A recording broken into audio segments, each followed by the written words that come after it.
Bonjour bien-aimés, bonjour peuple béni, bonjour les enfants de mon Père céleste. Vous les co-héritiers et co-héritiers de Christ, vous que Dieu a tellement aimé. Et il est venu sur la terre lui-même. Il a pris la forme humaine, s'est confiné dans le ventre d'une femme. Et il est devenu semblable à vous. Vous qui avez un grand frère qui est assis à la droite de la majesté divine dans les lieux très élevés, Jésus, notre grand frère, le seul homme dans les cieux qui a gardé les marques dans ses mains pour prouver qu'il est humain. Il est 100% Dieu, 100% homme. C'est lui le roi de gloire. Jésus mérite toute l'adoration et toute la louange des rachetés. Il n'a pas regardé comme proie racheter d'être égal à Dieu. Il s'est dépouillé, il est venu jusqu'à nous pour te réconcilier avec le Père. N'est-ce pas qu'il est écrit que Dieu et Christ était en Dieu, réconciliant le monde avec lui-même. Donc c'est Maman Jeanne, c'est vendredi louange, vendredi adoration. Ma voix est un peu dérangée, mais ce n'est pas ça le problème. Jésus dit dans Actes, dans les Cantiques des Cantiques 2, verset 14, il dit « Ta voix est belle, j'aime bien entendre ta voix, laisse-moi entendre ta voix. » Donc c'est l'adoration de Jésus, il s'agit de Jésus et de Jésus seul. Il est le seul roi et le seul vrai Dieu. Il est le roi au-dessus de tous ces rois qui se nomment. Il a dit à Pilate, je suis roi et je suis né. Il n'a pas de commencement et ses jours n'auront jamais de fin. Le prophète Michée a dit qu'il tire ses origines depuis les temps anciens.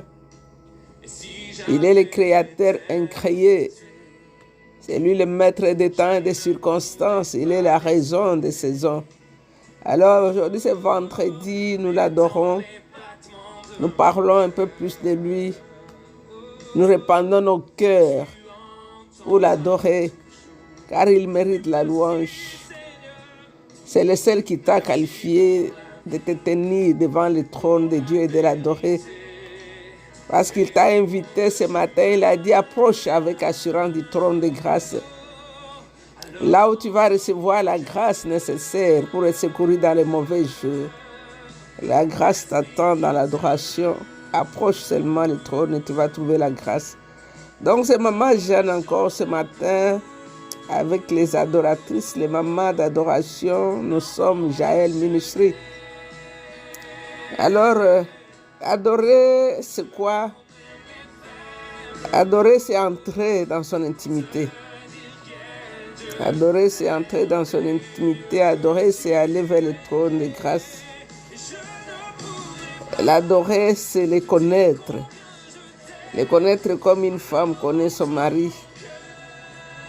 L'adorer, c'est de devenir un avec lui.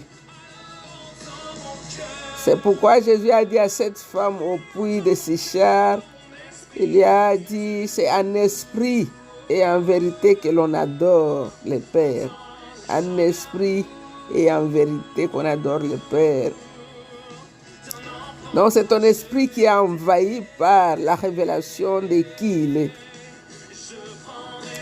Car il dit le Père révèle le Fils et le Fils révèle le Père. Donc sans Jésus qui remplit notre esprit, on ne peut pas adorer le Père. La vraie adoration commence par la révélation. Quand on a la révélation de sa grandeur, de sa sainteté, de sa divinité, c'est là où on peut l'adorer en esprit, en vérité. Mais quand on n'a pas cette révélation, on n'a qu'une façade de l'histoire. L'adoration devient juste une répétition de mots sans valeur et sans fondement. Mais quand l'adoration rencontre la révélation, c'est là où elle devient vraiment l'adoration. Alors on doit avoir la révélation qui remplit notre esprit. Parce qu'on ne peut pas l'adorer sans son esprit en nous. C'est dans ton esprit que l'adoration commence. C'est-à-dire un esprit renouvelé par l'Esprit de Dieu. Et c'est là c'est la nouvelle naissance qui provoque cela. C'est pourquoi le Seigneur, un jour, il disait à Nicodème, il dit à Nicodème, ceux qui sont nés de l'Esprit sont fils de Dieu. Il dit à Nicodème, tu dois naître de nouveau. Nicodème était un souverain sacrificateur, un maître de la loi, mais qui avait seulement la lettre et qui n'avait pas l'esprit, il ne connaissait pas ces choses. Parce que quand le Seigneur lui a dit, tu dois naître de nouveau, il a dit, comment je suis vieux, comment je peux rentrer dans le ventre de ma mère pour naître. Jésus lui a dit, c'est par l'esprit. C'est un esprit que ces choses se font, c'est possible dans l'esprit. Donc, les connaître nous donne l'assurance dans notre témoignage, c'est-à-dire dans notre adoration. Quand je connais qui est Jésus, mon adoration ne sera pas une répétition de mots ou de chants qui n'ont pas de sens. Parce que la plupart des chansons que j'entends, il y en a qui sont vraiment vides. Je m'excuse. C'est les chansons qu'on appelle d'adoration, mais remplies de lamentations, remplies de plaintes, remplies de jugements. On juge même Dieu. Dieu, voilà, tu n'as rien fait jusque-là. Tu es indifférent à mon histoire. Je souffre, je me lamente. Mais ce n'est pas ça de l'adoration. L'adorer, c'est de le reconnaître comme étant le maître de la création. C'est lui qui peut tout, qui appelle à l'existence ce qui n'existe pas. Et ces choses viennent se présenter devant lui. L'adorer, c'est se prosterner, jeter son couronne comme les 24 vieillards autour du trône. Ils jettent leurs couronnes, les couronnes qui les qualifient. Ils déposent tout ce qui avait de la valeur à ses pieds parce qu'ils reconnaissent que la seule personne qui mérite d'être glorifiée, c'est lui. L'adorer, c'est s'abaisser afin de démontrer la grandeur de la personne devant qui je me prosterne. Il n'y a que les adorateurs comme Abraham qui peuvent amener le fils unique pour le déposer sur l'autel afin de le sacrifier à Dieu. Parce qu'il sait que quand je l'adore, il y a plus qu'Isaac qui va revenir vers moi. C'est comme ça qu'il a dit aux travailleurs, je reviendrai après avoir adoré, je reviendrai avec Isaac. Isaac qui était monté avec Abraham et Isaac qui revient avec Abraham, ce sont des Isaacs très différents. Isaac qui était parti, le fils d'Abraham, qui transportait le bois avec son père. Et Isaac qui a fait l'expérience là sur la montagne en voyant le bélier attaché, qui a pris sa place sur le feu. C'est deux Isaacs très différents. Alors, les connaître nous donne l'assurance même dans notre témoignage. Pourquoi? Parce que quand je loue Dieu, c'est-à-dire je rends témoignage. C'est-à-dire, comme par exemple, nous allons voir les hommes qui vont te pousser à l'adorer selon leur méthode ou leur savoir-faire. Mais quand tu le connais intimement, rien ne pourra changer ton témoignage. Je vais expliquer cela. Dans Jean chapitre 9, voilà un aveugle né et guéri. Cet homme, depuis que sa mère l'a accouché, il n'a jamais vu le soleil. Il n'a jamais su la différence que les feuilles d'un arbre étaient vertes. Donc, il ne savait rien, il n'avait jamais rien vu. Un jour, Jésus passe par là, l'homme commence à voir, il a un témoignage. Alors, les sacrificateurs lui disent de changer sa façon de témoigner. Et il avait une histoire avec Jésus. Louer, c'est rendre témoignage.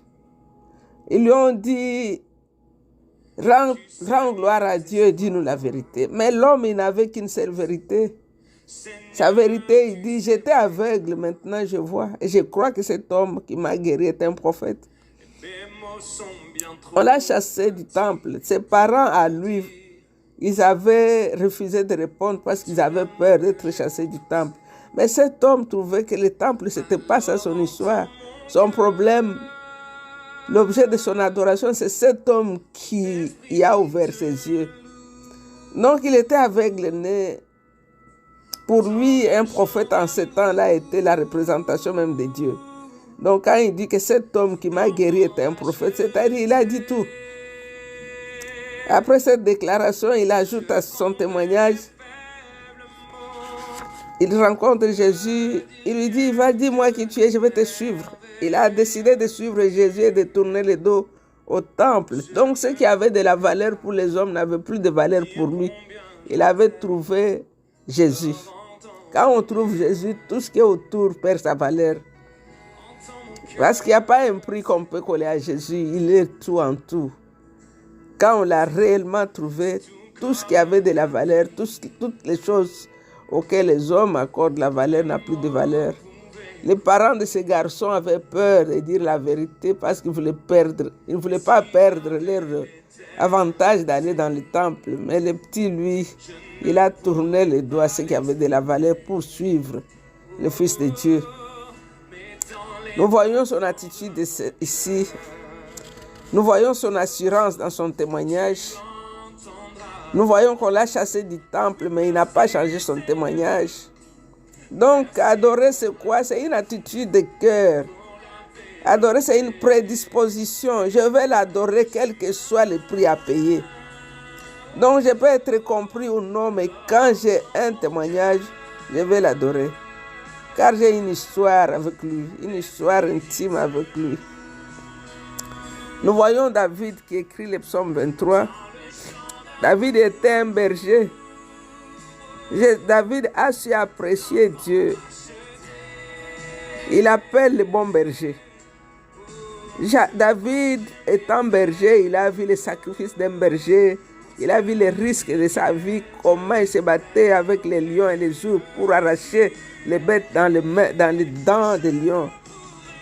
Alors, quand il voit une difficulté devant lui, il voit Dieu comme un berger. Donc, c'est pourquoi il dit qu'il va dresser une table devant mes ennemis. C'est ce qu'il a vu, que le berger était capable de tuer un lion, de risquer sa vie pour sauver la brebis. Alors, il a compris que l'Éternel des armées est le bon berger. Jésus est vraiment le bon berger. Il appelle le bon berger. Alors ici, adorer, c'est aimer Dieu. Par exemple, dans le livre de Genèse, on nous parle de l'histoire de Judas. Judas veut dire louer. Dans cette histoire, nous voyons l'amour de Dieu pour Léa. Léa comptait sur l'amour de son mari Jacob. Mais l'amour que Dieu avait pour Léa était plus que l'amour que Jacob avait pour lui. La Bible nous dit que Jacob ne l'aimait pas. C'est Rachel que Jacob aimait. Mais ici, dans ce chapitre, nous voyons elle devient la mère de deux grandes tribus d'Israël. Voilà l'amour de Dieu. Il te donne au-delà de ce que toi tu demandes. Elle devient la mère de deux grandes tribus d'Israël, des prêtres et des rois, Lévi et Juda. Juda qui signifie louer. Alors de ce nom est venu le plus grand tribu d'Israël. C'est l'un des plus grands importants. Quand nous voyons Léa, après avoir essayé plusieurs fois à retenir son mari, à garder son mariage par les enfants, elle avait fait 3 garçons et se disait son mari va l'aimer. Mais comme l'amour de son mari ne venait pas, elle s'est retournée vers l'amour de Dieu. Elle a dit, je vais donner mon 4e fils, je vais lui donner le nom de Judas, qui veut dire la louange. Et elle a commencé à louer. Dans Genèse chapitre 49, versets 8 à 12, nous voyons des grandes choses qui concernent Judas. Quand Jacob est en train de bénir ses enfants ici, il donne à Judas la plus grande bénédiction. Il lui dit, tes frères te loueront. Donc tu vas vaincre sur tous tes ennemis. Dans le verset 10, Judas va recevoir l'autorité royale et l'autorité légale. Il reçoit aussi la domination. Et le Messie même va venir dans la tribu de Judas. Nous voyons aussi que de Judas est sorti par David Jésus-Christ, qui est la plus grande louange, même jusqu'à aujourd'hui. Si nous ouvrons nos yeux spirituels, nous pouvons entendre la louange de Léa partout. Jésus, c'est la plus grande louange qui puisse exister. Il est la louange même au Père. La tribu de Juda a conduit Israël dans le désert. Nombre 2, 3. Nombre 2, 9. Juda sortit les premiers. Donc, ils ont conduit dans la conquête de Canaan, dans Juge 1, 1 à 19. Juda fut le premier. C'est lui qui a loué David et qui l'a mis roi. Dans 2 Samuel 2, 1, 11. Donc, aujourd'hui, c'est le jour où nous allons louer, où nous allons dire notre Juda, comme David, comme Léa. Ce matin, je partageais avec les sœurs Éphésiens chapitre 5. C'est un encouragement que Paul nous montre qu'est-ce qu'on doit faire. Je vais lire ça vite, vite. Éphésiens chapitre 5, verset 18 au verset 20. Il dit, ne vous enivrez pas de vin, cela ne peut que vous amener à vivre dans le désordre, mais soyez remplis de l'Esprit Saint. Encouragez-vous les uns les autres par les psaumes, les hymnes, les saints cantiques. Chantez des cantiques, des psaumes au Seigneur, en les louant de tout votre cœur. Remerciez Dieu, le Père en tout temps, et pour tout au nom de notre Seigneur Jésus. Donc ici, David nous donne un conseil. Un conseil de nous encourager par la louange. C'est-à-dire, au lieu de passer du temps à se plaindre, à parler de n'importe quoi, Paul nous suggère ici, il dit, encouragez-vous les uns les autres par la louange. Donc, et Paul nous dit dans Éphésiens de parler des uns aux autres en utilisant les psaumes, en utilisant les hymnes spirituels, en utilisant les cantiques spirituels. Les psaumes, nous pouvons les prendre dans la Bible. Les cantiques spirituels, les hymnes, nous pouvons les trouver dans les chants. Il y a des hymnes même dans la Bible. Il y a des hymnes, des grandes chansons que nous trouvons. Par exemple, les dieux tout-puissants. Ce sont des hymnes. Et ces chansons ont été reçues par les hommes et les femmes dans les moments de prière. Ce sont des chants qui ne perdent jamais leur valeur. On peut s'encourager avec ces chants-là, ces hymnes.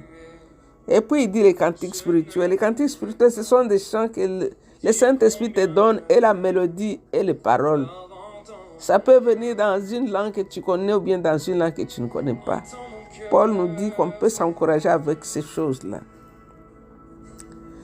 Quand nous sommes ensemble, au lieu de nous lamenter, quand les choses ne marchent pas comme on l'espérait, chantons à Dieu.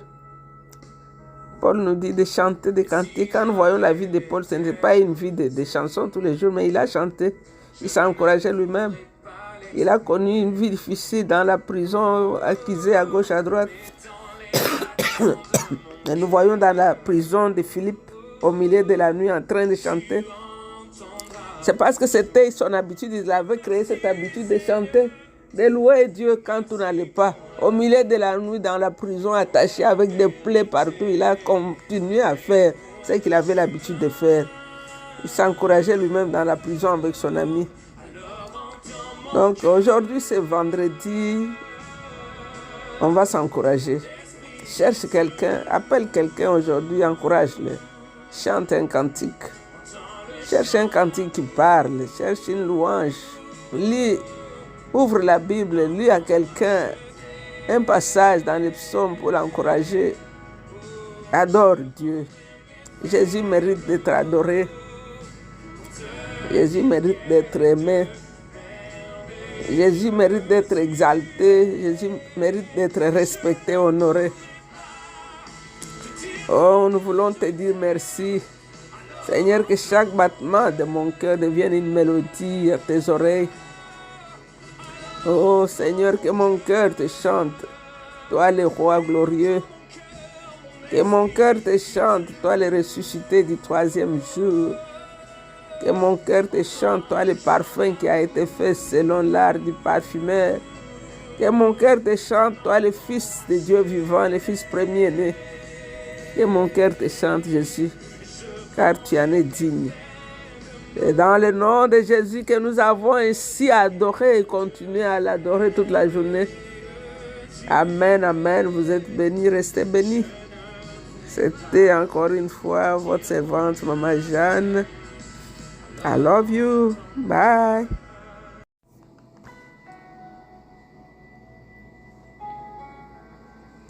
Bonjour, bien-aimés. Bonjour, peuple béni. Bonjour, les enfants de mon Père céleste. Vous, les co-héritiers et co-héritiers de Christ. Vous que Dieu a tellement aimé. Et il est venu sur la terre lui-même. Il a pris la forme humaine, s'est confiné dans le ventre d'une femme. Et il est devenu semblable à vous. Vous qui avez un grand frère qui est assis à la droite de la majesté divine dans les lieux très élevés. Jésus, notre grand frère, le seul homme dans les cieux qui a gardé les marques dans ses mains pour prouver qu'il est humain. Il est 100% Dieu, 100% homme. C'est lui le roi de gloire. Jésus mérite toute l'adoration et toute la louange des rachetés. Il n'a pas regardé comme proie racheter d'être égal à Dieu. Il s'est dépouillé, il est venu jusqu'à nous pour te réconcilier avec le Père. N'est-ce pas qu'il est écrit que Dieu et Christ était en Dieu, réconciliant le monde avec lui-même. Donc c'est Maman Jeanne, c'est vendredi louange, vendredi adoration. Ma voix est un peu dérangée, mais c'est pas ça le problème. Jésus dit dans Actes, dans les Cantiques des Cantiques 2, verset 14, il dit « Ta voix est belle, j'aime bien entendre ta voix, laisse-moi entendre ta voix. » Donc c'est l'adoration de Jésus, il s'agit de Jésus et de Jésus seul. Il est le seul roi et le seul vrai Dieu. Il est le roi au-dessus de tous ces rois qui se nomment. Il a dit à Pilate, je suis roi et je suis né. Il n'a pas de commencement et ses jours n'auront jamais de fin. Le prophète Michée a dit qu'il tire ses origines depuis les temps anciens. Il est le créateur incréé. C'est lui le maître des temps et des circonstances. Il est la raison des saisons. Alors aujourd'hui c'est vendredi, nous l'adorons. Nous parlons un peu plus de lui. Nous répandons nos cœurs pour l'adorer, car il mérite la louange. C'est le seul qui t'a qualifié de te tenir devant le trône de Dieu et de l'adorer. Parce qu'il t'a invité ce matin, il a dit approche avec assurance du trône de grâce. Là où tu vas recevoir la grâce nécessaire pour être secouru dans les mauvais jours. La grâce t'attend dans l'adoration. Approche seulement le trône et tu vas trouver la grâce. Donc c'est Maman Jeanne encore ce matin avec les adoratrices, les mamans d'adoration. Nous sommes Jaël Ministry. Alors, adorer c'est quoi? Adorer c'est entrer dans son intimité. Adorer, c'est entrer dans son intimité. Adorer, c'est aller vers le trône de grâce. L'adorer, c'est le connaître. Le connaître comme une femme connaît son mari. L'adorer, c'est de devenir un avec lui. C'est pourquoi Jésus a dit à cette femme au puits de Sichar, il y a dit, c'est en esprit et en vérité que l'on adore le Père. En esprit et en vérité qu'on adore le Père. Donc c'est ton esprit qui est envahi par la révélation de qui il est.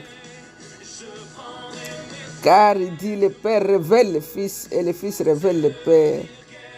Donc sans Jésus qui remplit notre esprit, on ne peut pas adorer le Père. La vraie adoration commence par la révélation. Quand on a la révélation de sa grandeur, de sa sainteté, de sa divinité, c'est là où on peut l'adorer en esprit, en vérité. Mais quand on n'a pas cette révélation, on n'a qu'une façade de l'histoire. L'adoration devient juste une répétition de mots sans valeur et sans fondement. Mais quand l'adoration rencontre la révélation, c'est là où elle devient vraiment l'adoration. Alors, on doit avoir la révélation qui remplit notre esprit, parce qu'on ne peut pas l'adorer sans son esprit en nous. C'est dans ton esprit que l'adoration commence. C'est-à-dire un esprit renouvelé par l'Esprit de Dieu. Et c'est là, c'est la nouvelle naissance qui provoque cela. C'est pourquoi le Seigneur, un jour, il disait à Nicodème, il dit à Nicodème, ceux qui sont nés de l'Esprit sont fils de Dieu. Il dit à Nicodème, tu dois naître de nouveau. Nicodème était un souverain sacrificateur, un maître de la loi, mais qui avait seulement la lettre et qui n'avait pas l'esprit, il ne connaissait pas ces choses. Parce que quand le Seigneur lui a dit, tu dois naître de nouveau, il a dit, comment je suis vieux, comment je peux rentrer dans le ventre de ma mère pour naître. Jésus lui a dit, c'est par l'esprit. C'est un esprit que ces choses se font, c'est possible dans l'esprit. Donc, les connaître nous donne l'assurance dans notre témoignage, c'est-à-dire dans notre adoration. Quand je connais qui est Jésus, mon adoration ne sera pas une répétition de mots ou de chants qui n'ont pas de sens. Parce que la plupart des chansons que j'entends, il y en a qui sont vraiment vides. Je m'excuse. C'est les chansons qu'on appelle d'adoration, mais remplies de lamentations, remplies de plaintes, remplies de jugements. On juge même Dieu. Dieu, voilà, tu n'as rien fait jusque-là. Tu es indifférent à mon histoire. Je souffre, je me lamente. Mais ce n'est pas ça de l'adoration. L'adorer, c'est de le reconnaître comme étant le maître de la création. C'est lui qui peut tout, qui appelle à l'existence ce qui n'existe pas. Et ces choses viennent se présenter devant lui. L'adorer, c'est se prosterner, jeter son couronne comme les 24 vieillards autour du trône. Ils jettent leurs couronnes, les couronnes qui les qualifient. Ils déposent tout ce qui avait de la valeur à ses pieds parce qu'ils reconnaissent que la seule personne qui mérite d'être glorifiée, c'est lui.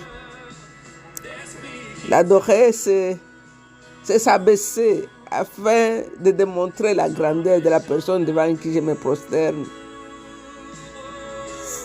Il n'y a que les adorateurs comme Abraham qui peuvent amener le fils unique pour le déposer sur l'autel afin de le sacrifier à Dieu. Parce qu'il sait que quand je l'adore, il y a plus qu'Isaac qui va revenir vers moi. C'est comme ça qu'il a dit aux travailleurs, je reviendrai après avoir adoré, je reviendrai avec Isaac. Isaac qui était monté avec Abraham et Isaac qui revient avec Abraham, ce sont des Isaacs très différents. Isaac qui était parti, le fils d'Abraham, qui transportait le bois avec son père. Et Isaac qui a fait l'expérience là sur la montagne en voyant le bélier attaché, qui a pris sa place sur le feu. C'est deux Isaacs très différents. Alors, les connaître nous donne l'assurance même dans notre témoignage. Pourquoi? Parce que quand je loue Dieu, c'est-à-dire je rends témoignage. C'est-à-dire, comme par exemple, nous allons voir les hommes qui vont te pousser à l'adorer selon leur méthode ou leur savoir-faire. Mais quand tu le connais intimement, rien ne pourra changer ton témoignage. Je vais expliquer cela. Dans Jean chapitre 9, voilà un aveugle né et guéri. Cet homme, depuis que sa mère l'a accouché, il n'a jamais vu le soleil. Il n'a jamais su la différence que les feuilles d'un arbre étaient vertes. Donc, il ne savait rien, il n'avait jamais rien vu. Un jour, Jésus passe par là, l'homme commence à voir, il a un témoignage. Alors, les sacrificateurs lui disent de changer sa façon de témoigner. Et il avait une histoire avec Jésus. Louer, c'est rendre témoignage. Ils lui ont dit, rends gloire à Dieu et dis-nous la vérité. Mais l'homme, il n'avait qu'une seule vérité. Sa vérité, il dit, j'étais aveugle, maintenant je vois. Et je crois que cet homme qui m'a guéri est un prophète. On l'a chassé du temple. Ses parents à lui ils avaient refusé de répondre parce qu'ils avaient peur d'être chassés du temple. Mais cet homme trouvait que le temple, ce n'était pas ça son histoire. Son problème, l'objet de son adoration, c'est cet homme qui y a ouvert ses yeux. Donc il était aveugle-né. Pour lui, un prophète en ce temps-là était la représentation même de Dieu. Donc quand il dit que cet homme qui m'a guéri était un prophète, c'est-à-dire il a dit tout. Après cette déclaration, il ajoute à son témoignage, il rencontre Jésus, il lui dit, va, dis-moi qui tu es, je vais te suivre. Il a décidé de suivre Jésus et de tourner le dos au temple. Donc ce qui avait de la valeur pour les hommes n'avait plus de valeur pour lui. Il avait trouvé Jésus. Quand on trouve Jésus, tout ce qui est autour perd sa valeur. Parce qu'il n'y a pas un prix qu'on peut coller à Jésus, il est tout en tout. Quand on l'a réellement trouvé, tout ce qui avait de la valeur, toutes les choses auxquelles les hommes accordent la valeur n'a plus de valeur. Les parents de ces garçons avaient peur de dire la vérité parce qu'ils ne voulaient pas perdre leur avantage d'aller dans le temple. Mais le petit, lui, il a tourné le dos à ce qui avait de la valeur pour suivre le Fils de Dieu. Nous voyons son attitude ici. Nous voyons son assurance dans son témoignage. Nous voyons qu'on l'a chassé du temple, mais il n'a pas changé son témoignage. Donc, adorer, c'est quoi? C'est une attitude de cœur. Adorer, c'est une prédisposition. Je vais l'adorer, quel que soit le prix à payer. Donc, je peux être compris ou non, mais quand j'ai un témoignage, je vais l'adorer. Car j'ai une histoire avec lui, une histoire intime avec lui. Nous voyons David qui écrit le psaume 23. David était un berger. David a su apprécier Dieu. Il appelle le bon berger. David étant berger, il a vu les sacrifices d'un berger. Il a vu les risques de sa vie, comment il se battait avec les lions et les ours pour arracher les bêtes dans les dents des lions. Alors, quand il voit une difficulté devant lui, il voit Dieu comme un berger. Donc, c'est pourquoi il dit qu'il va dresser une table devant mes ennemis. C'est ce qu'il a vu, que le berger était capable de tuer un lion, de risquer sa vie pour sauver la brebis. Alors, il a compris que l'Éternel des armées est le bon berger. Jésus est vraiment le bon berger. Il appelle le bon berger. Alors ici, adorer, c'est aimer Dieu. Par exemple, dans le livre de Genèse, on nous parle de l'histoire de Judas. Judas veut dire louer. Dans cette histoire, nous voyons l'amour de Dieu pour Léa. Léa comptait sur l'amour de son mari Jacob. Mais l'amour que Dieu avait pour Léa était plus que l'amour que Jacob avait pour lui. La Bible nous dit que Jacob ne l'aimait pas. C'est Rachel que Jacob aimait. Mais ici, dans ce chapitre, nous voyons elle devient la mère de deux grandes tribus d'Israël. Voilà l'amour de Dieu. Il te donne au-delà de ce que toi tu demandes. Elle devient la mère de deux grandes tribus d'Israël, des prêtres et des rois, Lévi et Juda. Juda qui signifie louer. Alors de ce nom est venu le plus grand tribu d'Israël. C'est l'un des plus grands importants. Quand nous voyons Léa, après avoir essayé plusieurs fois à retenir son mari, à garder son mariage par les enfants, elle avait fait 3 garçons et se disait son mari va l'aimer. Mais comme l'amour de son mari ne venait pas, elle s'est retournée vers l'amour de Dieu. Alors, elle a dit, je vais donner mon 4e fils, je vais lui donner le nom de Judas, qui veut dire la louange. Et elle a commencé à louer. Dans Genèse chapitre 49, versets 8 à 12, nous voyons des grandes choses qui concernent Judas. Quand Jacob est en train de bénir ses enfants ici, il donne à Judas la plus grande bénédiction. Il lui dit, tes frères te loueront. Donc tu vas vaincre sur tous tes ennemis. Dans le verset 10, Judas va recevoir l'autorité royale et l'autorité légale. Il reçoit aussi la domination. Et le Messie même va venir dans la tribu de Judas.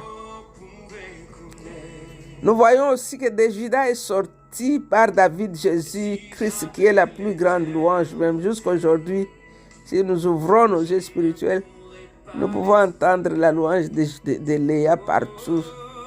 Jésus, c'est la plus grande louange qui puisse exister. Il est la louange même au Père. La tribu de Juda conduit Israël dans le désert. Nombre 2, 3. Nombre 2, 9. Juda sortit le premier. Donc, ils ont conduit dans la conquête de Canaan. Dans Juge 1, 1 à 19, Juda fut le premier. C'est lui qui a loué David et qui l'a mis roi. Dans 2 Samuel 2, 1, 11.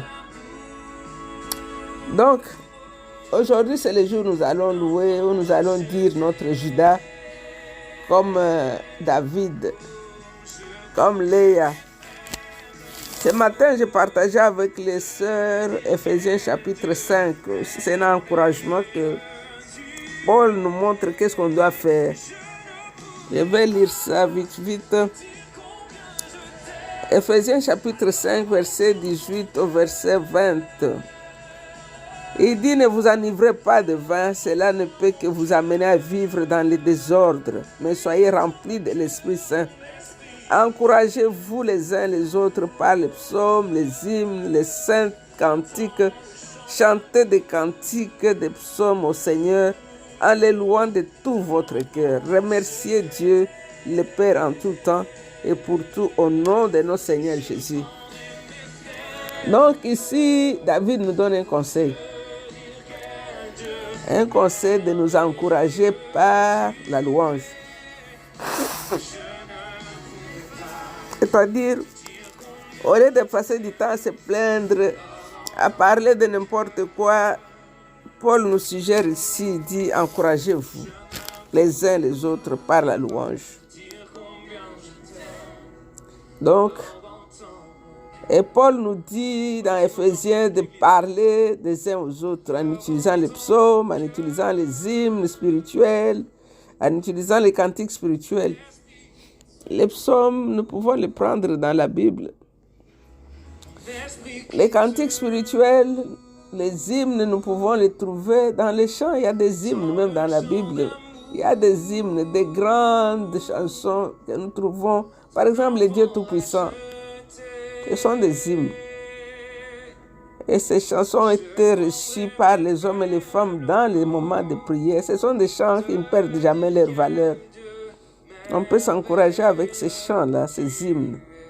Et puis il dit les cantiques spirituels. Les cantiques spirituels, ce sont des chants que le Saint-Esprit te donne, et la mélodie et les paroles. Ça peut venir dans une langue que tu connais ou bien dans une langue que tu ne connais pas. Paul nous dit qu'on peut s'encourager avec ces choses-là. Quand nous sommes ensemble, au lieu de nous lamenter quand les choses ne marchent pas comme on l'espérait, chantons à Dieu. Paul nous dit de chanter des cantiques. Quand nous voyons la vie de Paul, ce n'est pas une vie de chansons tous les jours, mais il a chanté. Il s'est encouragé lui-même. Il a connu une vie difficile dans la prison, accusé à gauche, à droite.